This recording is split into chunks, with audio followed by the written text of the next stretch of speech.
Quello che succederà con questo governo sarà che ci sarà quella massima attenzione verso le imprese e verso dei risultati che questo Paese si sta aspettando. È positiva verso il nuovo governo e l'attenzione al mondo produttivo la Presidente degli Industriali di Treviso e Padova, che non rinuncia ad una stoccata al precedente esecutivo. Il governo precedente non ha sempre dimostrato di essere amico degli industriali ed infatti da questo punto di vista, che poi non essere amico degli industriali significa anche non fare gli interessi dell'Italia, e comunque sia io mi auguro che questo governo ponga l'attenzione verso quelli che sono i temi economici di questo Paese, anche perché è l'unico modo per poter ripartire. Tra i provvedimenti attesi dagli industriali di Treviso e Padova è il taglio del cuneo fiscale, ovvero meno tasse sugli stipendi. Che però dovrebbe essere legato alla produttività. Noi abbiamo un deficit competitivo dovuto a una bassa produttività delle imprese, ecco, questo andrebbe effettivamente affrontato come proprio un indirizzo che lo Stato stesso dovrebbe dare. Produrre di più è meglio quindi, in un paese dove per la Presidente piovesana deve continuare il processo verso un ripensamento complessivo del sistema fiscale,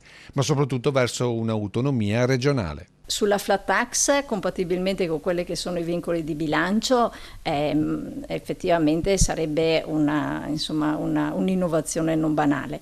Dopodiché sul tema dell'autonomia sicuramente va ripresa, bisognerà vedere quante devono essere le materie, in quanto tempo questa potrà essere realizzata e soprattutto bisognerà trovare un consenso che sia a livello nazionale, altrimenti rivedremo un pochino quel film che abbiamo visto in questi 14 mesi e che di fatto ad oggi non ci ha portato da nessuna parte.